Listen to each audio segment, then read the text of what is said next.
All right, guys, so I am skinning out the paws on my bobcat, and I've already done 3 of them, and I'm down to the last one that's on the back. So on a bobcat, they are different.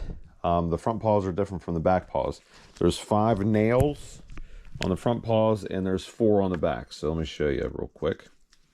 Here is the front paw from a bobcat. So there's the 4 that you're going to see. Here's the 4 you're going to see the track from. And then there's this additional nail right here. Now, you might be wondering why I have so much of this leg laying like this. What I do when I skin my animal and I want to keep the paws, instead of ringing around the hide as usual to case skin them, because you know all the other skins that are going to go to market or anything like that, like these red fox, I'll just kind of walk over and show you. You know, I'm barely leaving any fur out for those things. So I just cut a ring right around it, and you get rid of the paws. But since this bobcat is more of a rarity in Pennsylvania, we're only allowed to keep 1. I want to do it so that my paws end out like this when I am done. So here is my back paw. As you can see, all the toenails can retract and come out. So I'm going to show you how I cut that. Now, like I said, it is different. So what I like to do is I cut off this much of the leg when I'm skinning. I make a slice up the leg. I leave this much behind so that I can go and work on it, and it's easier. And I actually normally do this over my leg, but I just wanted to kind of show you what it looks like so far. So the things you got to worry about when you're cutting down through here. Let me get my knife opened up here. The pad is got some fat in it, so when you get to that, you got to be cautious not to rip the hide. And I'll show you where to cut so that you can still have the remainder of your nail.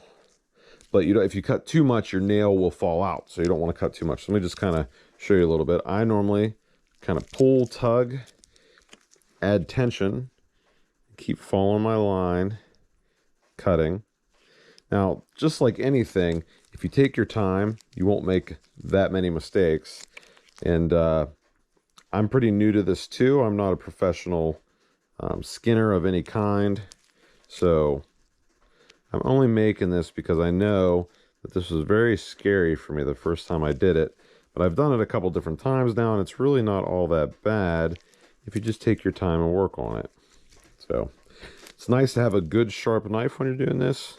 If you have something that's dull, it's going to take a really long time.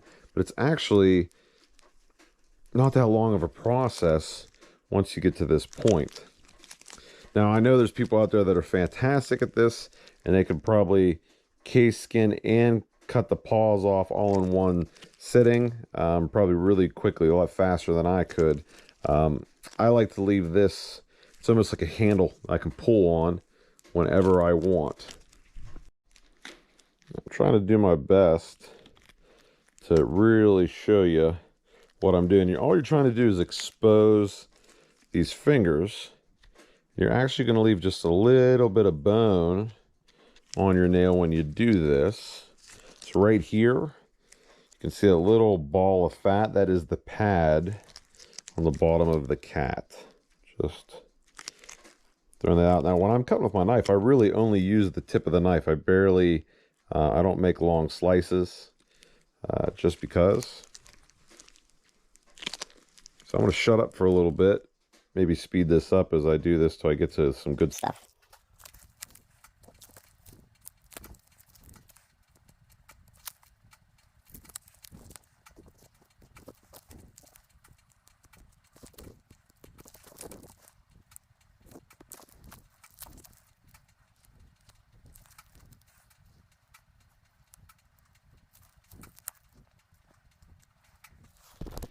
All right, once you get to this point, you can start seeing on the outer toes here, this knuckle right here, I'm going to snip that bone on this toe and on this toe. So let's look at this other back leg. If you're looking at the paw of this, the outer toes are shorter than the inner toes. So when you're skinning it down, that's what you're going to come up to first. So that's why we're doing that in that order. So what I like to use, let me grab it real quick. These are actually wire snips that I use for cable restraints. I can also cut my 9-gauge wire with this type, so they work really good, and they work really good for this. So I get my toe, pull down on this, and I make sure that I got exactly how I want it, and I'm looking to cut it right there. So it might take 2-3 cuts to get this to work just right, but what I'll do is go and make sure I'm not cutting my hide. I'll clip right behind that knuckle.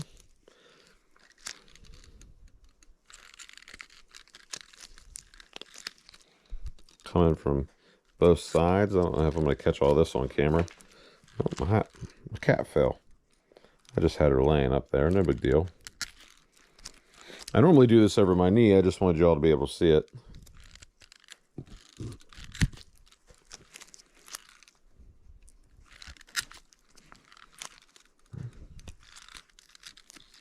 Okay. So just like that, that's cut off. Now you look, the hide's all intact, but I cut off that knuckle. I'll do the same on this side. Same on this side. The two outer toes are now done. We've got past the pad, so that's what it looks like on the inside there. So I'm just going to use its gravity, hold it up, make some more cuts right there to expose those 2 inner toes. Get them exposed, get it past the fat.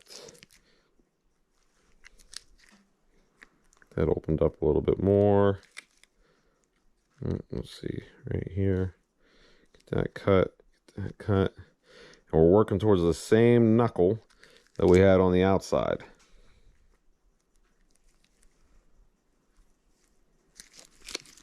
Okay, so now you can see we got that same knuckle exposed.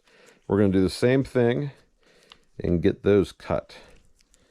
So once again, working to not ruin the hide.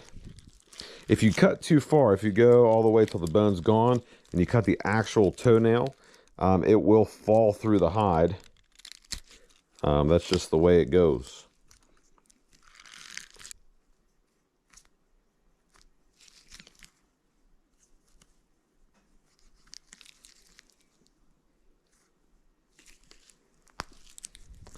So there's the paw. It's about as much as I'm taking off there on the knuckles. Turn this thing inside out. I'll show you. So that's what it looks like. You're looking at a little bit of bone in the back, like the cuticle of that toenail. We're going to flip that inside out gently because these are sharp. And there you go. Got our paw, and each toenail can be exposed. Let me just kind of show you here. Get real nice and close. I don't know if you can see, but that claw's coming out, but not all the way. If I would have cut to the back of the toenail, I would have had that thing would have popped right out like a zit. It would have popped. So there you go. That's how you cut a paw. That's one of the ways to do it, and things you work on. The more you do, the faster you'll get, the better you'll get, the cleaner you'll get. That's the same with anything. But also just kind of pay attention to your tools. I've seen some people hang the animal up and then grab that little piece of leg with like some sort of vice grip for weight to hold it down, and then just go around and work it. It's one way to do it. I thought with just the camera this would be the best way to show you. Now to the point where I'm going to flesh this just a little bit more, and we'll get this thing hung up to dry and prepare to tan it. Very happy. Her fur feels awesome. For an Eastern bobcat, she's really pretty, but as you can tell, it's still got a little bit of flesh in there. So we're going to get that scraped off and move on. Thank you guys so much for watching. I still consider myself a novice or a beginner when it comes to fur handling, but as I learn things and feel that I get better and become comfortable doing things, I will make videos about them just so it can help out the other beginners out there. So just thank you guys so much for watching. God bless, tight chains, and I'll see you in the next one.